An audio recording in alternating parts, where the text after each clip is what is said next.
Hola, buenas, yo soy el doctor Rojas y ahora vamos a hablar de hipertiroidismo. Así como ya hablamos del hipotiroidismo, existe también un hipertiroidismo que es cuando existen manifestaciones químicas y clínicas en relación al aumento de las concentraciones séricas del funcionamiento tiroideo. Ya esto uno lo ve en que baja la cantidad de TSH, de hormona tiroestimulante, con un trastorno en general que puede ser clínico, cuando además de eso hay un aumento de la T4 libre o subclínico cuando en el fondo es solamente el aumento de la TSH. ¿Ya? Esta puede generar algunos trastornos y algunos síntomas clínicos, podríamos conversarlo al tiro. Em, y partamos entonces con esto. Dentro de los síntomas habituales es que combinan en el fondo una baja de peso o un aumento del apetito, en algunos característicos, sobre todo en gente más joven. Puede generar trastornos de hiperdefecación, no diarrea, sino que hiperdefecación, poliaquiuria, oligomenorrea o amenorrea en mujeres, ginecomastia y disfunción eréctil en hombres. ¿Ya? En general, los síntomas leves en el fondo podrían partir con esta pérdida de peso, pueden aparecer fibrilación auricular, miopatías, trastornos menstruales, ginecomastia. eh, Algunos pueden tener osteoporosis, hipercalcemia, insuficiencias cardíacas, con contracciones auriculares prematuras, disnea, aumento del deterioro en el fondo en el manejo de la glicemia. En pacientes de edad avanzada pueden generar problemas cardiopulmonares por taquicardia, disnea de esfuerzo, por edema, además de los problemas propios de la pérdida de peso y que en ellos en general puede darse con menos apetito. Em, este efecto uno lo llama como tirotoxicosis apática y genera en fondo debilidad y astenia. ¿Ya? Em, Al examen físico puede hacerse notorio que puede hacerse una retracción del párpado, que puede generar una mirada fija, un retraso en el párpado, lo que puede generar, por efecto de la actividad simpática, la piel suele estar cálida, húmeda, el cabello suele ser más delgado y fino, la taquicardia es común, el pulso muchas veces es irregular e hiperdinámico, puede aparecer temblor, debilidad muscular, hiperreflexia, exoftalmos, que en el fondo es este crecimiento del globo ocular, edema periorbitario conjuntival, con incluso limitación del movimiento ocular, eh, puede aparecer mixedema pretibial, y esto uno lo ve sobre todo en las enfermedades de Gray, ¿ya? Em, Puede, en relación al tamaño de la tiroide, aparecer un bocio, tiene un agrandamiento del tamaño de la tiroide. En algunos pacientes incluso puede generar tiroiditis indolora. eh, y en ocasiones en algunos pacientes le puede aparecer algún nódulo único que eventualmente también es palpable, ¿ya? Algunos trastornos tiroideos pueden generar dolor y sensibilidad por la tiroiditis subaguda. Y el estudio uno lo hace también, y al igual que el hipotiroidismo, con TSH y T4 libre, donde en el fondo uno requiere que haya niveles de TSH bajo, muchas veces menores a 0,01. El corte en general uno lo deja en 0,04, bueno, depende del laboratorio, ¿ya? Pero en general niveles bajos son los que uno asocia, de TSH son los que uno asocia a hipertiroidismo con aumento de los niveles de T4, T3, T3 libre, etcétera. ¿Ya? El diagnóstico, en el fondo, uno lo sospecha primero por la clínica y después lo parte estudiando con la TSH. Si la TSH sale alterada, uno repite ahí TSH con T4 libre. Em, y uno puede pedir ahí T3 y T4. ¿M? Em, y existen patrones más marcados de TSH por tirotoxicosis de T3 y otros por patrones de T4. ¿Ya? También hay un patrón inducido más subclínico, que es principalmente cuando hay en cambio una disminución de la TSH, pero sin alteración de las hormonas T4 libre, T3 libre. ¿Ya? Em, en general, el- después de que uno tiene el diagnóstico, debería ir a buscar directamente pruebas para confirmar el tema del hipertiroidismo, que tienen que ver con algunas imágenes donde uno puede medir por captación de yodo radioactivo, si es que hay una enfermedad tiroidea nodular.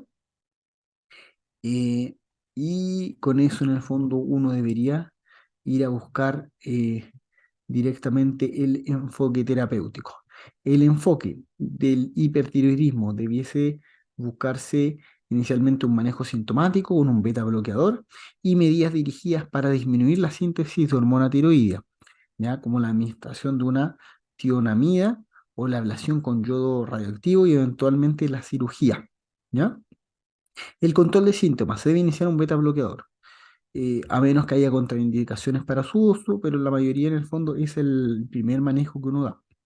Y uno suele dejar algo como el atenolol, 25-50 miligramos día, que tiene las ventajas de una dosis única, de una selectividad beta 1. Sin embargo, todos los fármacos bloqueadores beta-adrenérgicos disminuyen eficazmente los síntomas del hipertiroidismo, ¿ya?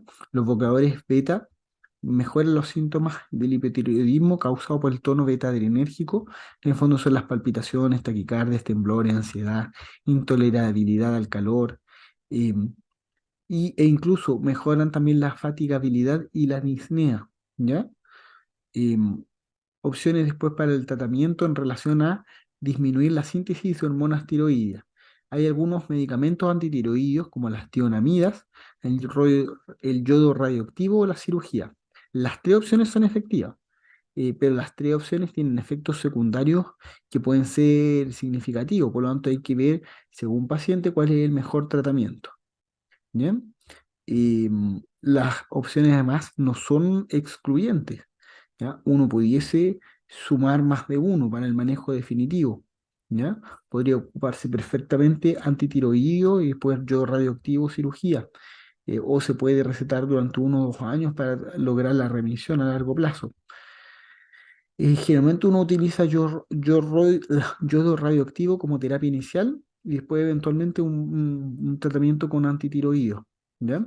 Generalmente para eso la indicación es que deriven con especialistas, ¿no? Que partan directamente el manejo. En el fondo esto ideal es que lo indique un equipo de endocrinología. El yodo radioactivo es lo que uno pudiese o lo que uno sugeriría a partir manejo en los pacientes que toleran los síntomas y que no tienen riesgos de complicaciones. eh, y en algunos pacientes con hipotiroidismo leve y mínimo agrandamiento de la tiroides sin orbitopatía, el yodo radioactivo, sin pretratamiento con tionamida o glucocorticoide o un ciclo de tionamida, puede ser bueno en un plazo de 1 o 2 años.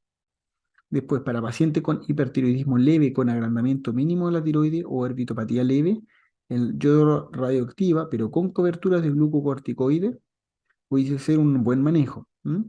Después, los pacientes con hipertiroidismo más grave, la terapia definitiva con yodo radioactivo cirugía debe ser la opción, con un ciclo de tionamidas de 1 o 2 años y terapia a largo plazo con tionamida, ¿ya? Los pacientes con orbitopatía moderada grave, se prefiere la cirugía en lugar del yodo radioactivo con coberturas de glucocorticoide en el manejo definitivo, y es más probable que la terapia con yodo radioactiva provoque un desarrollo o un empeoramiento de la orbitopatía. Por eso en el fondo es que se prefiere el manejo quirúrgico, ¿ya? Ya que se asocia un aumento de los anticuerpos contra el receptor del TSH, el TRAF. El yodo radioactivo está contraindicado durante el embarazo y la lactancia, por lo tanto se debe desaconsejar y prohibir estos por las precauciones de la radiación. Lo mismo en adultos mayores con incontinencia. La cirugía puede ser buena opción o de las mejores opciones en bocios grandes o en pacientes con nódulos sospechosos o hiperparatiroidismo, pero puede ser una mala opción para pacientes mayores con alto riesgo quirúrgico, o lugares que no tienen buen acceso a cirujanos de tiroides. ¿M? Los fármacos antitiroideos están contraindicados en pacientes con reacciones adversas previas, como agranulocitosis o hepatitis, debido a que son teratogénicos y su uso a largo plazo en mujeres que desean embarazo pudiese también tener una contraindicación. Em, de ahí quizás los detalles de cómo funcionan los manejo quirúrgico y el uso de esto no pareciera tanto más importante. Sí, después el manejo del peso, ¿ya? La pérdida de peso es una característica común en el hipotiroidismo y muchos pacientes aumentan de peso considerablemente después del tratamiento del hipertiroidismo. ¿Ya? Por lo tanto, es importante estos pacientes derivarlos a manejo nutricional para que puedan ordenar también su régimen, su dieta y de esa forma no tener después un exceso de peso solamente por el manejo del hipertiroidismo. ¿Ya? Quizás esto es lo más importante del hipertiroidismo.